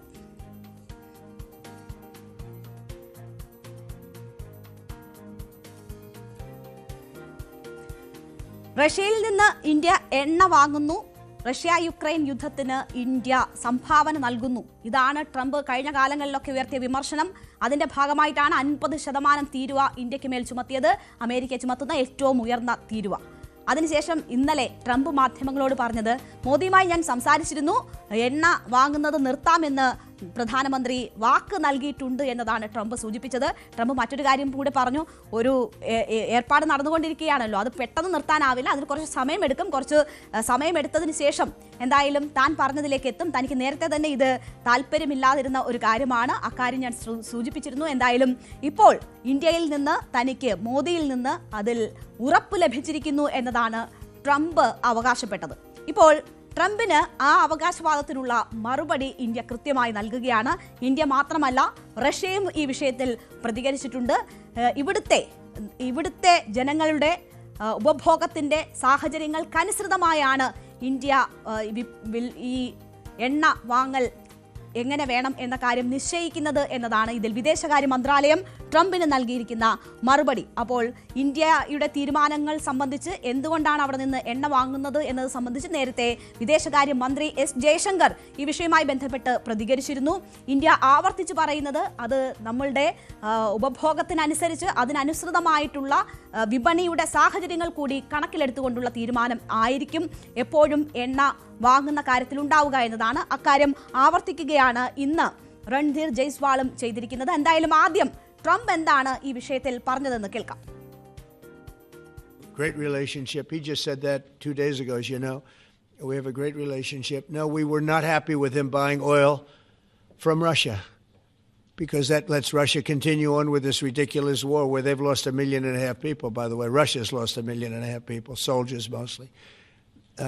This is a war that should have never started, but it's a war that Russia should have won in the first week, and they're going into the fourth year. And I want to see it stop. So I was not happy that India was buying oil. And he assured me today that they will not be buying oil from Russia. That's a big stop. അപ്പോൾ ഇതൊരു വലിയ ചുവടുവയ്പ്പാണ് എന്നതാണ് Trump അവകാശപ്പെടുന്നത്. സാമ്പത്തികമായി റഷ്യയെ ഒറ്റപ്പെടുത്തുക എന്നതാണ് Trump ലക്ഷ്യമിടുന്നത്. ആ ലക്ഷ്യത്തിലേക്കുള്ള വലിയൊരു ചുവടുവയ്പ്പാണ് ഇന്ത്യയെ കൊണ്ട് എണ്ണ വാങ്ങുന്നത് നിർത്തിപ്പിക്കാം എന്ന് പറഞ്ഞത്. മോദി തന്നോട് അക്കാര്യം വാഗ്ദാനം ചെയ്തത് വലിയ ചുവടുവയ്പ്പാണ് എന്ന് ട്രംപ് അവകാശപ്പെടുന്നു. ഇത് മാത്രവുമല്ല, റഷ്യയിൽ നിന്ന് ഏറ്റവും കൂടുതൽ എണ്ണ ഇറക്കുമതി ചെയ്യുന്നത് ചൈനയാണ്. പക്ഷേ ചൈനയ്ക്ക് പിഴത്തീരുവ ഇന്ത്യയുടേതത്ര ഏർപ്പെടുത്തിയിട്ടില്ല ട്രംപ് എന്ന കാര്യം ഓർക്കണം. പിഴത്തീരുവ ഏർപ്പെടുത്തിയിട്ടില്ല എന്ന കാര്യം ഓർക്കണം. അപ്പോൾ ആ ചൈനയെ കൂടി ഈ പാതയിലേക്ക് കൊണ്ടുവരാൻ കഴിയും, അതിനാണ് താൻ ശ്രമിക്കുന്നത് എന്നതാണ് മോദി ഉറപ്പ് നൽകി എന്ന് പറഞ്ഞതിന് ശേഷം ട്രംപ് പറയുന്നത്. അപ്പോൾ ഇന്ത്യയും ചൈനയും റഷ്യയിൽ നിന്ന് എണ്ണ വാങ്ങുന്ന ഏറ്റവും വലിയ ഉപഭോക്താക്കൾ, അവരെ രണ്ടുപേരെയും തന്റെ വരുതിക്ക് കൊണ്ടുവരാൻ കഴിയുന്നു. ഇന്ത്യയുടെ കാര്യത്തിൽ താൻ അത് നടപ്പാക്കി കഴിഞ്ഞു, എനിക്ക് ഉറപ്പ് ലഭിച്ചു കഴിഞ്ഞു. ചൈനയും ഈ രീതിയിൽ കൊണ്ടുവരും, ഇതൊരു വലിയ ചുവടുവയ്പ് എന്നതായിരുന്നു ട്രംപിന്റെ അവകാശവാദം. എന്തായാലും ഇന്ത്യ പാകിസ്ഥാൻ യുദ്ധം നിർത്തിയത് താനാണ് എന്ന് 45-ലധികം തവണ ആവർത്തിച്ച് പറഞ്ഞിട്ടുള്ള വ്യക്തിയാണ് ട്രംപ്. പാകിസ്ഥാന്റെ മന്ത്രിമാർ പോലും നിഷേധിച്ചിട്ടും ഇപ്പോഴും പല കിട്ടുന്ന വേദികളിലൊക്കെ ട്രംപ് അത് ആവർത്തിക്കുന്നുണ്ട്. അങ്ങനെ ഒരു അവകാശവാദം ട്രംപിന്റെ ഭാഗത്തു നിന്നും ഉണ്ടാകുമ്പോഴാണ് ഇന്ത്യ ശക്തമായ മറുപടി ഈ വിഷയവുമായി ബന്ധപ്പെട്ട് നൽകുന്നത്. വിദേശകാര്യ മന്ത്രാലയം ഇതിൽ പറഞ്ഞത്, ഇന്ത്യ എണ്ണയുടെയും വാതകത്തിന്റെയും പ്രധാന ഇറക്കുമതിക്കാരാണ്. നമുക്ക് ഇത് ഇറക്കുമതി ചെയ്താൽ മാത്രമേ ഇത് ലഭ്യമാവുകയുള്ളൂ. അപ്പോൾ അസ്ഥിര ഊർജ്ജ സാഹചര്യത്തിൽ ഇന്ത്യൻ ഉപഭോക്താക്കളുടെ താൽപ്പര്യങ്ങൾ സംരക്ഷിക്കുന്നതിനാണ് ഞങ്ങൾ എപ്പോഴും മുൻഗണന നൽകുന്നത്. ഞങ്ങളുടെ ഇറക്കുമതി നയത്തിൽ പൂർണ്ണമായും ഈ ലക്ഷ്യം അടിസ്ഥാനമാക്കിയുള്ളതാണ്. വിദേശകാര്യ മന്ത്രാലയ വക്താവ് രൺദീപ് ജയ്സ്വാളാണ് ഇത് പറഞ്ഞത്. ഊർജ്ജ വിലയും സുരക്ഷിതമായ വിതരണവും ഉറപ്പാക്കുക എന്നത് ഞങ്ങളുടെ ഊർജ്ജ നയത്തിന്റെ ലക്ഷ്യങ്ങളാണ്. വിപണി സാഹചര്യങ്ങൾക്കനുസരിച്ച് ഊർജ്ജ സ്രോതസ്സുകൾ വിപുലീകരിക്കുന്നതും വൈവിധ്യവൽക്കരിക്കുന്നതും ഇതിൽ ഉൾപ്പെടുന്നു തുടങ്ങിയ കാര്യങ്ങളാണ് രൺധീർ ജയ്സ്വാൾ ഇതുമായി ബന്ധപ്പെട്ട് പറഞ്ഞിരിക്കുന്നത്. അപ്പോൾ അതിനുശേഷം റഷ്യയുടെ പ്രതികരണം ഈ വിഷയത്തിൽ വരുന്നത് എന്തുവാണെന്ന് നോക്കിയാൽ, റഷ്യൻ എണ്ണ ഇന്ത്യൻ സമ്പദ് വ്യവസ്ഥയ്ക്ക് പ്രധാനപ്പെട്ടതാണ് എന്നത് റഷ്യ തന്നെ ചൂണ്ടിക്കാട്ടുകയാണ്. കാരണം ഏറ്റവും വില കുറഞ്ഞ എണ്ണയാണ് റഷ്യയിൽ നിന്ന് നമുക്ക് വില കുറച്ചാണ് എണ്ണ ലഭിക്കുന്നത്. ആ വിലയ്ക്ക് ഇന്ത്യക്ക് എണ്ണ ലഭിക്കുന്നത് ഇന്ത്യയുടെ സമ്പദ് വ്യവസ്ഥയെ സംബന്ധിച്ച് വളരെ പ്രധാനപ്പെട്ടതാണ് എന്ന് റഷ്യ പ്രതികരിക്കുന്നു. ഇന്ത്യൻ സർക്കാരിന്റെ നയത്തിനനുസരിച്ചാണ് ഇരു രാഷ്ട്രങ്ങളും മുന്നോട്ട് പോകുന്നത്. ഇത് ഇന്ത്യൻ ജനതയുടെയും ദേശീയ സമ്പദ് വ്യവസ്ഥയുടെയും താൽപ്പര്യങ്ങളെ പ്രതിഫലിപ്പിക്കുന്നതാണ്. ആ ലക്ഷ്യങ്ങൾ റഷ്യ ഇന്ത്യ ബന്ധങ്ങൾക്ക് വിരുദ്ധമാകില്ല ഒരിക്കലും എന്നത് റഷ്യ ട്രംപിനോട് പറയുകയാണ്. എണ്ണ വാതക വിഷയങ്ങളിൽ ഇന്ത്യയുമായുള്ള സഹകരണം തുടരും എന്നും റഷ്യ ഔദ്യോഗികമായി തന്നെ ഈ വിഷയത്തിൽ പ്രതികരിച്ചിരിക്കുകയാണ്. അപ്പോൾ ഇത് ഇന്ത്യക്ക് ആവശ്യമാണ്, ഞങ്ങൾ ഈ ബന്ധം പരസ്പര സഹകരണത്തിൽ മുന്നോട്ട് കൊണ്ടുപോവുകയാണ്, അതിനിയും തുടരും എന്നതാണ് ട്രംപിനോട് റഷ്യ വ്യക്തമാക്കിയിരിക്കുന്നത്. അപ്പോൾ റഷ്യ ഒപ്പം തന്നെ ഇന്ത്യ ട്രംപ് പറഞ്ഞതിനുള്ള കൃത്യമായ മറുപടി നൽകുന്നു. പക്ഷേ നമ്മളെ സംബന്ധിച്ച് അധിക തീരുവ ഏർപ്പെടുത്തിയിരിക്കുന്നത് നമ്മുടെ സമ്പദ് വ്യവസ്ഥയ്ക്ക് വലിയ ബുദ്ധിമുട്ട് സൃഷ്ടിക്കുന്നതാണ്. കഴിഞ്ഞ മാസത്തെ ഒക്കെ കയറ്റുമതി നോക്കിയാൽ നമ്മളുടെ കയറ്റുമതിയുടെ നിരക്കിൽ വന്നിട്ടുള്ള മാറ്റം, ഈ താരിഫ് അതിനെ ബാധിച്ചിട്ടുണ്ട് എന്നത് തന്നെയാണ്. അമേരിക്കയിലേക്കുള്ള കയറ്റുമതിയിൽ വലിയ കുറവ് രേഖപ്പെടുത്തുന്നു. അത് സ്വാഭാവികമായും നമ്മുടെ സമ്പദ് വ്യവസ്ഥയെ ബാധിക്കുമെന്ന കാര്യത്തിൽ സംശയമില്ല. അപ്പോൾ അമേരിക്കയുമായി വ്യാപാര കരാറിൽ ഏർപ്പെടുക എന്നത് ഇന്ത്യയുടെ പ്രഖ്യാപിത ലക്ഷ്യം തന്നെയാണ്. ആ ചർച്ചകൾ നമ്മൾ മുന്നോട്ട് കൊണ്ടുപോവുകയാണ്. ട്രംപിന്റെ ഭീഷണിക്ക് വഴങ്ങാതെ എങ്ങനെ വ്യാപാര കരാർ സാധ്യമാക്കാം എന്നതാണ് ഇന്ത്യയുടെ പരിശ്രമം. അപ്പോൾ ആ വിഷയവുമായി ബന്ധപ്പെട്ടാണ് ഇന്ത്യ മുന്നോട്ട് പോകുന്നത്. ഇതിൽ ഒരു കാര്യം വ്യക്തമാക്കേണ്ടത്, രൺദീപ് ജയ്സ്വാൾ തന്നെ പറഞ്ഞു നിർത്തുന്നു, വിപണി സാഹചര്യങ്ങൾക്കനുസൃതമായാണ് എണ്ണ വാങ്ങുന്നത്. പക്ഷേ ആ സാഹചര്യങ്ങൾ വിപുലീകരിക്കാൻ തങ്ങൾ ശ്രമിച്ചു വരികയാണ് എന്നൊരു കാര്യം രൺദീർ ജയ്സ്വാൾ വിശദമാക്കുന്നുണ്ട്. അമേരിക്കയിൽ നിന്നുൾപ്പെടെ എണ്ണ വാങ്ങുന്ന സാഹചര്യങ്ങൾ പരിശോധിക്കുന്നു എന്നതാണ് അദ്ദേഹം പറഞ്ഞു നിർത്തുന്നത്. അപ്പോൾ വിദേശകാര്യ മന്ത്രാലയം ഒരു കാര്യം അക്സെപ്റ്റ് ചെയ്യുകയാണ്, അമേരിക്കയിൽ നിന്ന് എണ്ണ വാങ്ങാനുള്ള നീക്കം നടക്കുന്നുണ്ട് എന്നതാണ്. അത് അമേരിക്കയിൽ നിന്ന് ഇന്ത്യ എണ്ണ ഇറക്കുമതി ചെയ്യാനുള്ള നീക്കം തുടങ്ങിയിരിക്കുന്നു. റഷ്യയിൽ നിന്ന് വാങ്ങുന്ന എണ്ണയ്ക്ക് പുറമെ അമേരിക്കയിൽ നിന്ന് എണ്ണ ഇറക്കുമതി ചെയ്യാനുള്ള നീക്കമാണ് നടക്കുന്നത്. അപ്പോൾ ഇന്ത്യയുമായുള്ള വ്യാപാരത്തിൽ ട്രംപിനെ അലോസരപ്പെടുത്തിയിരുന്ന കാര്യം, വ്യാപാര കമ്മിയാണ് ഇന്ത്യയുമായി കച്ചവടം നടത്തുമ്പോൾ അമേരിക്കയ്ക്ക് ബാക്കിയുള്ളത്. അത് ഏതാണ്ട് 47 ബില്യണിന്റെ കുറവ് വരുന്നുണ്ട് എന്ന തരത്തിലാണ്. അപ്പോൾ ഒരു വലിയ നഷ്ടക്കച്ചവടമാണ് ഇന്ത്യയുമായുള്ള കച്ചവടം തങ്ങൾക്കുണ്ടാക്കുന്നത് എന്നതാണ് ട്രംപ് പറയുന്നത്. അപ്പോൾ ആ വ്യാപാര കമ്മി കുറയ്ക്കുക എന്നതാണ് ട്രംപിന്റെ ലക്ഷ്യം. അതിനാണ് ട്രംപ് സാമ്പത്തികമായിട്ടുള്ള ചില നീക്കങ്ങൾ ഇതുമായി ബന്ധപ്പെട്ട് നടത്തുന്നത്. അപ്പോൾ ആ പ്രശ്നം പരിഹരിക്കുന്നതിന് ഇന്ത്യ അമേരിക്കയിൽ നിന്ന് എണ്ണ ഇറക്കുമതി ചെയ്യാനുള്ള സാധ്യതകളുണ്ട് എന്നതാണ് വിദേശകാര്യ വക്താവിന്റെ പരാമർശങ്ങൾ നൽകുന്ന സൂചന. അത്തരം നീക്കങ്ങൾ ഇന്ത്യ തുടങ്ങിക്കഴിഞ്ഞിരിക്കുന്നു എന്നാണ് മനസ്സിലാകുന്നത്.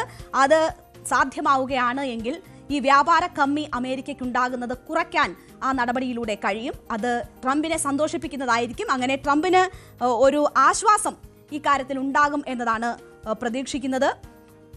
US-ൽ നിന്ന് അധികമായി $15 ബില്യൺ എണ്ണ വാങ്ങാൻ ഇന്ത്യക്ക് കഴിയും എന്നതാണ് ഇപ്പോൾ കേന്ദ്ര മന്ത്രാലയത്തിന്റെ വിലയിരുത്തൽ എന്ന് മനസ്സിലാകുന്നു. അങ്ങനെയാണെങ്കിൽ അത് ഈ വ്യാപാര കമ്മി കുറയ്ക്കുകയും ട്രംപിനെ സന്തോഷിപ്പിക്കുകയും ചെയ്യും എന്നതാണ് നമ്മുടെ പ്രതീക്ഷ. നേരത്തെ ചോളം ഇറക്കുമതിയുമായി ബന്ധപ്പെട്ടൊക്കെ വ്യാപാര കരാർ യാഥാർത്ഥ്യമാകുന്നതിന് ഇന്ത്യ ചില ഇളവുകളിലേക്ക് കാര്യങ്ങൾ എത്തിച്ചിരുന്നു, അല്ലെങ്കിൽ കുറച്ച് ഇളവുകൾക്ക് സന്നദ്ധമാണ് എന്ന കാര്യം ഇന്ത്യ അറിയിച്ചിരുന്നു. അപ്പോൾ അത്തരം ഒരു നീക്കം നടക്കുന്നുണ്ട് എന്നത് സ്ഥിരീകരിക്കുകയാണ് ഇന്ന് വിദേശകാര്യ മന്ത്രാലയം ചെയ്തിരിക്കുന്നത്. അപ്പോൾ രാഹുൽ ഗാന്ധി ഉൾപ്പെടെ ഇതിനെതിരെ രംഗത്ത് വരുന്ന ഒരു സാഹചര്യം കൂടി ഉണ്ട്. കാരണം US പ്രസിഡന്റ് ഡൊണാൾഡ് ട്രംപിന്റെ പ്രസ്താവനയ്ക്ക് പിന്നാലെയാണ് രാഹുൽ രംഗത്ത് വരുന്നത്.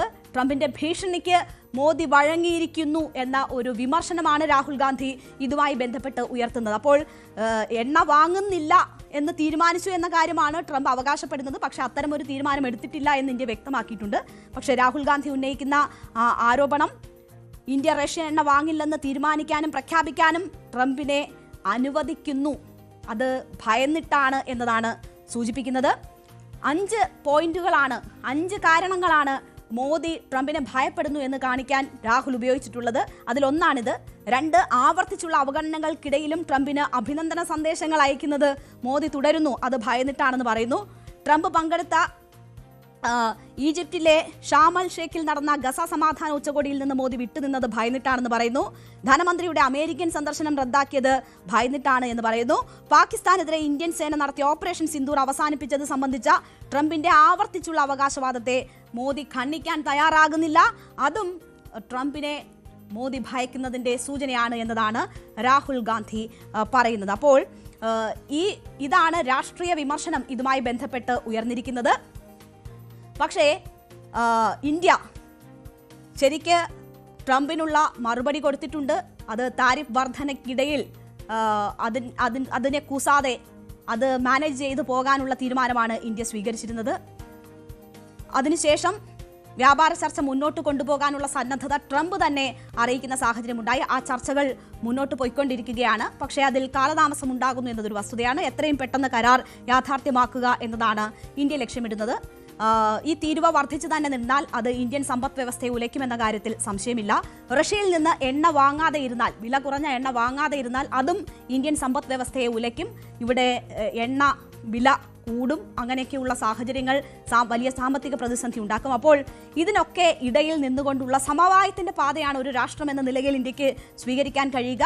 ദേശീയ താൽപര്യങ്ങൾ സംരക്ഷിച്ചുകൊണ്ട് നമ്മുടെ സാമ്പത്തിക മേഖലയെ ഉലയ്ക്കാത്ത നിലയിൽ മുന്നോട്ട് പോവുക എന്നതാണ് വളരെ പ്രധാനം. അവിടെയാണ് ഇപ്പോൾ ഒരു നിർണായക ചുവടുവയ്പ് ഇന്ത്യ നടത്തുന്നു എന്ന് നമ്മൾ കരുതേണ്ടത്. അത് റഷ്യയിൽ നിന്ന് എണ്ണ വാങ്ങുന്നത് തുടരും, അതോടൊപ്പം തന്നെ അമേരിക്കയിൽ നിന്നും എണ്ണ വാങ്ങും. അങ്ങനെ അമേരിക്കയുടെ ഇപ്പോഴുണ്ടായിട്ടുള്ള അനിഷ്ടം അല്പം കുറയ്ക്കാൻ, അവർക്കുണ്ടാകുന്ന നഷ്ടം നികത്താൻ, അതോടൊപ്പം തന്നെ വ്യാപാര കരാർ യാഥാർത്ഥ്യമാക്കാൻ ഉള്ള നീക്കമാണ് നടക്കുന്നത് എന്നതാണ് മനസ്സിലാകുന്നത്. അതിനപ്പുറം ട്രംപിന്റെ അവകാശവാദങ്ങൾക്ക് യാതൊരു അടിസ്ഥാനവുമില്ല. അത് ഓപ്പറേഷൻ സിന്ദൂർ നിർത്തിയത് താനാണ് എന്ന ബഡായി പോലെ ഉള്ള അവകാശവാദം മാത്രമാണ് എന്നതാണ് ഇപ്പോൾ മനസ്സിലാകുന്നത്. All issues that are of importance to both sides will be discussed. We'll be giving you more information in that regard as and when the meetings, some of the other meetings that take place. Uma, yes, the Brazilian foreign minister is here. He has. I think today he had several meetings. Yesterday he arrived. The Vice President is also in charge of Trade and Commerce, I understand, and several other portfolios. On oil, yes, India is buying oil from Brazil, As to what quantity and how much, etc., these are I'm not in a position to tell you exactly, but let me see if I can get these facts for you. I understand that these facts are also available on the website of Ministry of Petroleum and Natural Gas, so you can have a look there. ഇടവേളയ്ക്ക് ശേഷം തിരിച്ചെത്തും.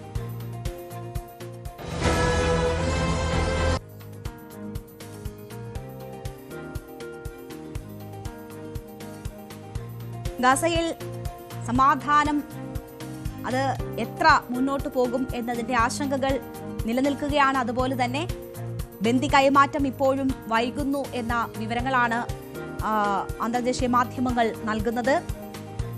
ഒപ്പം തന്നെ ആക്രമണത്തിന് ഉള്ള സാധ്യതകൾ Israel ആവർത്തിക്കുന്നുണ്ട്.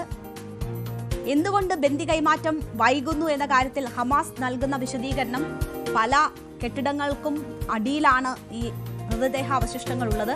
അപ്പോൾ കൂടുതൽ വെപ്പൺസ് ഉണ്ടെങ്കിൽ മാത്രമേ അത് നീക്കിയുള്ള പരിശോധന സാധ്യമാകൂ എന്നതാണ് ഹമാസ് പറയുന്നത്. പക്ഷേ ഇത് മുട്ടാപ്പോക്ക് പറയുന്നതാണ് എന്നതാണ് ഇസ്രയേലിന്റെ വാദം.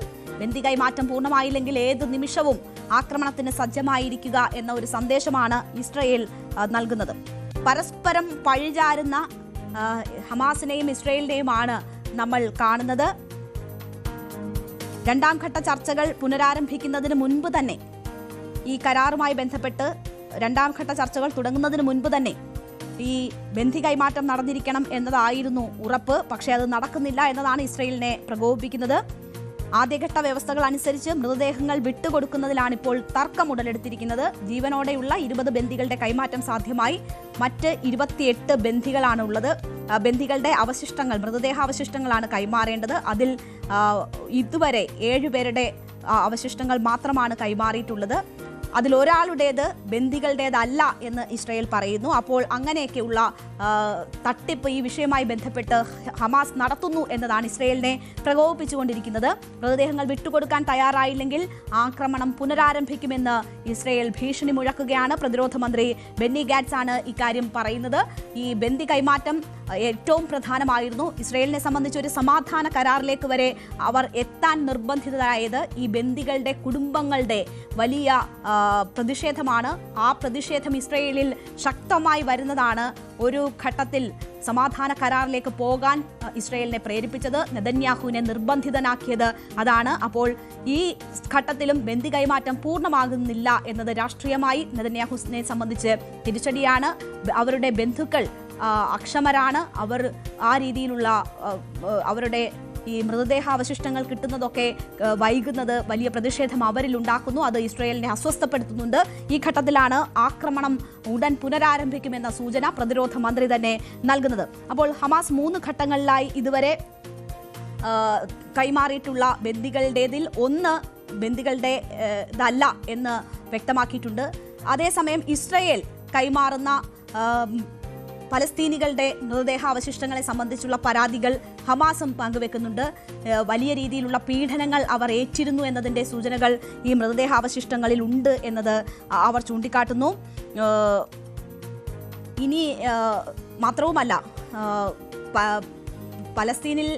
പലസ്തീൻ്റെ ഇസ്രയേൽ വിട്ടു നൽകേണ്ടുന്ന മൃതദേഹങ്ങളുമായി ബന്ധപ്പെട്ട് പറഞ്ഞ എണ്ണം ആളുകളെ വിട്ടു നൽകിയിട്ടില്ല തുടങ്ങിയ കാര്യങ്ങൾ ഹമാസും ആരോപണമായി ഉന്നയിക്കുന്നുണ്ട്. നിരായുധീകരണം സംബന്ധിച്ചുള്ള വിഷയങ്ങളുമായി ബന്ധപ്പെട്ടും വലിയ ആശങ്കകൾ നിലനിൽക്കുകയാണ്. ഹമാസിന്റെ നിരായുധീകരണം നടത്തിയില്ലെങ്കിൽ അത് വലിയ പ്രശ്നങ്ങളിലേക്ക് നയിക്കും എന്ന കാര്യം അമേരിക്കയും ഒപ്പം തന്നെ ഇസ്രയേലും ചൂണ്ടിക്കാട്ടിയിട്ടുണ്ട്. കഴിഞ്ഞ ദിവസം ട്രംപും ശക്തമായ ഭാഷയിൽ ഇതിനെതിരെ രംഗത്ത് വന്നതാണ്. നിരായുധീകരണം നടപ്പാക്കാൻ ഞങ്ങൾക്കറിയാം എന്നതാണ് ട്രംപ് സൂചിപ്പിച്ചത്. അതൊരു ഭീഷണിയായി തന്നെയാണ് ട്രംപിന്റെ ഭാഗത്തു നിന്നും വന്നത്.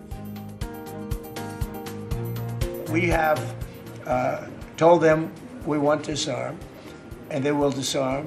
And if they don't disarm, we will disarm them. And it'll happen quickly and perhaps violently. അപ്പോൾ ഇതിൽ ഹമാസ് പറയുന്നത് തങ്ങൾക്ക് ഈ സമാധാന കരാർ മുന്നോട്ട് കൊണ്ടുപോകണം എന്നത് തന്നെയാണ് ആഗ്രഹം എന്നതാണ്. പക്ഷേ സാങ്കേതികമായിട്ടുള്ള പ്രശ്നങ്ങളാണ് തങ്ങൾക്ക് വെല്ലുവിളി സൃഷ്ടിക്കുന്നത്. പല മൃതദേഹങ്ങളും വീണ്ടെടുക്കാനായിട്ടില്ല. വലിയ വലിയ കെട്ടിടങ്ങളുടെ അവശിഷ്ടങ്ങൾ കുന്നുകൂടി കിടക്കുകയാണ് ഗസയിൽ. അവിടെ തിരച്ചിൽ സാധ്യമാകുന്നില്ല. അതിനുള്ള സഹായങ്ങൾ ലഭ്യമാക്കണം. അതിന് ഇസ്രയേൽ ഈ അതിർത്തിയിൽ ഉണ്ടാക്കിയിട്ടുള്ള നിയന്ത്രണങ്ങൾ മാറ്റണം. അങ്ങനെ കൂടുതൽ വെപ്പൺസ് കൊണ്ടുവന്നാൽ മാത്രമേ, കൂടുതൽ സജ്ജീകരണങ്ങൾ ഒരുക്കിയാൽ മാത്രമേ ആ തെരച്ചിൽ സാധ്യമാകുകയുള്ളൂ എന്നതാണ് പറയുന്നത്. പലസ്തീൻ അധികൃതർ പറയുന്നത് അവർക്ക് ഇനിയും 360 മൃതദേഹങ്ങൾ വിട്ടുകിട്ടാനുണ്ടെന്നാണ്. മാത്രവുമല്ല, ഈ വിട്ടുകിട്ടുന്ന മൃതദേഹങ്ങൾ പലതും തിരിച്ചറിയാൻ പറ്റാത്ത സാഹചര്യത്തിലാണുള്ളത്. അപ്പോൾ അതിൻ്റെ DNA പരിശോധന ഉൾപ്പെടെ സാധ്യമാകണം. ഗസയിൽ ഇപ്പോൾ എന്തായാലും അത്തരം പരിശോധനകൾക്ക് സാധ്യതകൾ ഇല്ല എന്ന കാര്യം അവർ ചൂണ്ടിക്കാട്ടുന്നു. ഇസ്രയേലിനെ സംബന്ധിച്ച് അവർ DNA പരിശോധന ഉൾപ്പെടെ നടത്തിയിട്ടാണ് ഒരു ബന്ദിയുടേത് അല്ല ലഭിച്ചിരിക്കുന്ന മൃതദേഹം മാറിപ്പോയിട്ടുണ്ട് എന്ന കാര്യം പറയുന്നു. പക്ഷേ ഗസയിൽ അവർക്ക് ഈ രീതിയിലുള്ള പരിശോധനകൾ നടത്താനോ കിട്ടുന്ന മൃതദേഹങ്ങൾ തിരിച്ചറിയാനോ സാധിക്കാത്ത സാഹചര്യമാണ് എന്നതുകൂടി ഹമാസ് ചൂണ്ടിക്കാട്ടുന്നുണ്ട്. എന്തായാലും പല മൃതദേഹങ്ങളിലും ക്രൂര പീഡനമേറ്റതിൻ്റെ മുറിവുകളും ചതവുകളും ഉണ്ട് എന്നതാണ് ഹമാസ് ചൂണ്ടിക്കാട്ടുന്നത്. അത് ഇസ്രയേലിൽ തടങ്കലിലായിരുന്ന പലസ്തീനികൾ ആ വിധത്തിൽ പീഡിപ്പിക്കപ്പെട്ടു എന്ന വലിയ ആരോപണം അവർ ഇതുമായി ബന്ധപ്പെട്ട് ഉയർത്തുന്നു. ഇതിലിപ്പോൾ അമേരിക്ക സ്വീകരിച്ചിട്ടുള്ള നിലപാട് ഈ ബന്ദി കൈമാറ്റം നീളുന്നത് ആശങ്കയാണ് എന്ന കാര്യം മുന്നിലുള്ളപ്പോൾ പോലും ഹമാസ് വാക്ക് പാലിക്കും എന്ന ഒരു കാര്യമാണ് അമേരിക്ക മുന്നോട്ട് വയ്ക്കുന്നത്. ഹമാസ് എന്തായാലും വാക്ക് പാലിക്കും. അക്കാര്യങ്ങൾ അമേരിക്കൻ അധികൃതരുമായുള്ള ചർച്ചകളിൽ, ഒഫീഷ്യൽ അല്ലാത്ത ചർച്ചകളിൽ ഹമാസ് സ്ഥിരീകരിക്കുന്നുണ്ട്. തങ്ങൾക്ക് സാങ്കേതികമായ പ്രശ്നങ്ങൾ മാത്രമേ ഉള്ളൂ എന്നതാണ്. അപ്പോൾ ഉടൻ ഒരാക്രമണത്തിലേക്കോ തിരിച്ചടി നൽകുന്നതിലേക്കോ കാര്യങ്ങൾ നീങ്ങരുത് എന്ന സമ്മർദ്ദം ഇസ്രയേലിന് മേൽ അമേരിക്ക ചെലുത്തുന്നു എന്നതാണ് മനസ്സിലാകുന്നത്. ട്രംപ് തന്നെ അതിന് മുൻകൈ എടുക്കുന്നു. ട്രംപിനെ സംബന്ധിച്ച് ഈ സമാധാന കരാർ മുന്നോട്ട് കൊണ്ടുപോകേണ്ടത് ട്രംപിന്റെ ആവശ്യമാണ്. ട്രംപിന് ഈ സമാധാന കരാർ വിജയിക്കണം എന്ന ആഗ്രഹമുണ്ട്. ട്രംപ് മുന്നോട്ട് വെച്ചിട്ടുള്ള 20 നിർദ്ദേശങ്ങളാണ് നടപ്പിലായിരിക്കുന്നത്. അത് ഇസ്രയേലിന്റെ താൽപ്പര്യങ്ങളെ സംരക്ഷിക്കുന്നതാണ്. ഇത് വിജയിച്ചാൽ മാത്രമേ ട്രംപിന് അതൊരു നേട്ടമായി മാറുകയുള്ളൂ. ഉടൻ ഒരു വെടിനിർത്തൽ അവിടെ പിൻവലിക്കപ്പെടേണ്ടി വരുന്ന ഒരു സാഹചര്യം ഉണ്ടാവുകയാണ് എങ്കിൽ, ആക്രമണങ്ങളിലേക്ക് പോവുകയാണെങ്കിൽ അത് ട്രംപിന് അന്താരാഷ്ട്ര സമൂഹത്തിന് മുന്നിൽ നാണക്കേട് സൃഷ്ടിക്കും. അതുകൊണ്ട് തന്നെ ഉടൻ ആക്രമണം ഉണ്ടാകരുത് എന്നൊരു നിർദ്ദേശം ഇസ്രയേലിന് നൽകിയിട്ടുണ്ട് എന്നതാണ് മനസ്സിലാക്കുന്നത്. ഹമാസ് ഈ കരാർ നടപ്പാക്കുന്നതിന് സന്നദ്ധമാണ് എന്ന ബോധ്യം അമേരിക്കയ്ക്കുണ്ട് എന്ന കാര്യം ഇസ്രയേലിനെ അവർ ധരിപ്പിക്കുകയാണ് ചെയ്യുന്നത്. അതുകൊണ്ട് തന്നെ കാത്തിരുന്ന് ബന്ദി കൈമാറ്റം പൂർണ്ണമാകട്ടെ എന്ന ഒരു നിലപാടിലേക്ക് അമേരിക്ക എത്തുന്നു എന്നതാണ് നമ്മൾ മനസ്സിലാക്കുന്നത്. എന്തായാലും ഇസ്രയേലിനെ സംബന്ധിച്ച് അവർ കാത്തിരിക്കാൻ തയ്യാറല്ല. പ്രതിരോധ മന്ത്രി തന്നെ നൽകുന്ന സൂചന, ബന്ദി കൈമാറ്റം സമയബന്ധിതമായി തീർത്തില്ല എങ്കിൽ ആക്രമണം പുനരാരംഭിക്കും എന്ന ഭീഷണിയാണ്. ഹമാസ് ആഭ്യന്തര യുദ്ധങ്ങളിലും മറ്റും ഏർപ്പെടുന്നതും സായുധരായിട്ടുള്ള ഗസയിലെ മറ്റ് സംഘടനകളുമായി പരസ്പരം ഏറ്റുമുട്ടുന്നതുമൊക്കെ ഇസ്രയേലിനെ ചൊടിപ്പിക്കുന്നുണ്ട്. റാഫ അതിർത്തി പൂർണ്ണമായും തുറക്കാൻ ഇതുവരെ ഇസ്രയേൽ തയ്യാറാകാത്ത സാഹചര്യമുണ്ട്. ട്രക്കുകൾ അതുവഴി കടന്നു പോകുന്നില്ല. ഉടൻ നടപടികൾ ഉണ്ടാകുമെന്ന് പറയുമ്പോൾ പോലും സഹായവുമായി എത്തുന്ന ട്രക്കുകൾ മറ്റ് അതിർത്തി പോയിന്റുകൾ വഴി എത്തണം എന്ന ഒരു കടുംപിടുത്തം ഇസ്രയേൽ ഇപ്പോഴും തുടരുന്ന സാഹചര്യമൊക്കെ നിലനിൽക്കുന്നുണ്ട്. അതുകൊണ്ട് തന്നെ സമാധാനം എത്ര മണിക്കൂറുകൾ നീളും എന്ന കാര്യത്തിൽ ഇപ്പോഴും ആശങ്കകൾ നിലനിൽക്കുകയാണ്.